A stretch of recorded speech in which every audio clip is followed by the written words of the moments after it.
रोपाई होती है। जी। तो रोपाई में जैसे कल्टीवेटर है, खेत को मताई करते बोलते हैं उसको, जैसे कि जी। आप, तो उसी समय डालना ठीक है। मैं बताता हूँ। धान के अंदर, अब आपने सवाल पूछ ही लिया है तो पूरा धान के अंदर मैं आपको इसका फायदे बताता हूँ। धान के अंदर सबसे पहले जब आप नर्सरी लगाते हैं, तो नर्सरी लगाते हैं तो जनरली किसानों को दिक्कत क्या आती है कि वो रात को पानी देते हैं और सुबह उस पानी को उन्हें निकालना पड़ता है। क्यों? क्योंकि पानी अगर खेत के अंदर, उस नर्सरी के अंदर भरा रहेगा तो वो जो पौधा है, वो जो धान की हमारी जो पौध है, वो पीली पड़ जाती है। सही हूं या नहीं? बिल्कुल सही है, बिल्कुल सही। तो यह जब सबसे पहले, तो जब आप नर्सरी में इसका इस्तेमाल करेंगे तो जो आपकी धान की पौध है वो पीली नहीं पड़ेगी। जो रात सुबह आपको पानी निकालना पड़ता है वो निकालना नहीं पड़ेगा, ये सोख के रखेगा।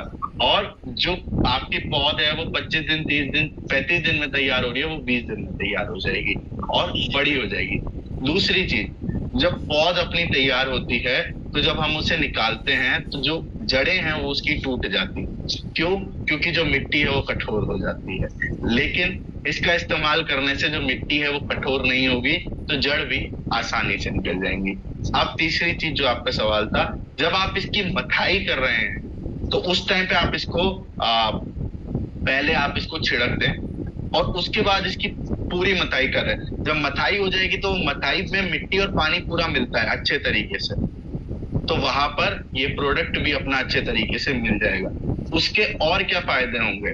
उसका एक और फायदा मैं आपको बताता हूँ कि जितना मैंने समझा है, धान में दो पौध लगाई जाती हैं। यस। एक इसलिए नहीं लगाई जाती क्योंकि वो उसकी जड़ खराब हो, गिर जाए, टूट जाए। तो जब आप, और वो सीधी खड़ी नहीं रहती है, वो टेढ़ी हो जाती है। लेकिन जब आप अपना जल संचय का इस्तेमाल करेंगे, क्योंकि ये मिट्टी को पकड़ के रखता है, तो ये पूरी तरीके से उसको सीधा रोक के भी रखेगा। तो ये आपके जो धान है उसमें, मतलब आप इसको ऐसा ना समझिए कि सिर्फ कम पानी के अंदर ही ये काम करेगा।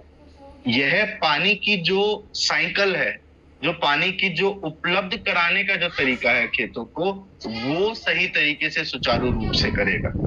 चाहे ज्यादा पानी हो, चाहे कम पानी हो।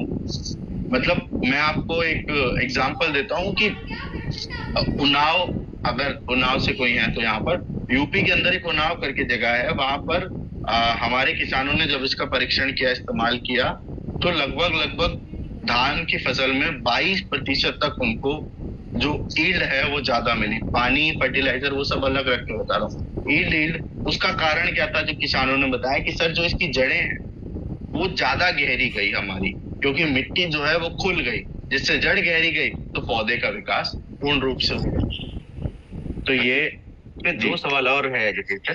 जी जी जैसे मैक्सिमम क्यारी लग चुकी है, सारा जिसको बोलते हैं, क्या अब लग चुके उसके बाद हम इसको डाल सकते हैं ऊपर?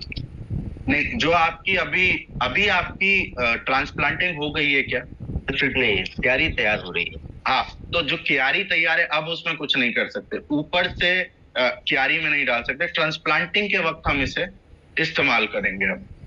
दूसरा सवाल है से, जैसे जनरली हम लोग ट्रांसप्लांट करते हैं तो उस समय खाद डालते हैं, रासायनिक खाद, डीएपी है, तो क्या उसको उसी टाइम डालना है? क्योंकि उसको भी उसी टाइम अपन डाल रहे हैं।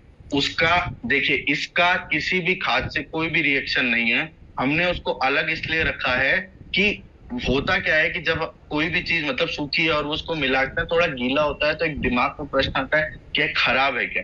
तो वो बस उस चीज को अवॉइड करने के लिए हमने इसे दूर रखा है। बाकी इसका किसी भी ऐसा नहीं कि केमिकल खाद से इसमें रिएक्शन होगा और उससे नुकसान होगा, नहीं। ये हर प्रकार की केमिकल खाद के साथ सुचारू रूप से काम करता है। बहुत बहुत धन्यवाद। मतलब गोबर खाद की सब्स्टिट्यूट के रूप में आपने बहुत बड़ा चीज की। बहुत बहुत धन्यवाद। धन्यवाद।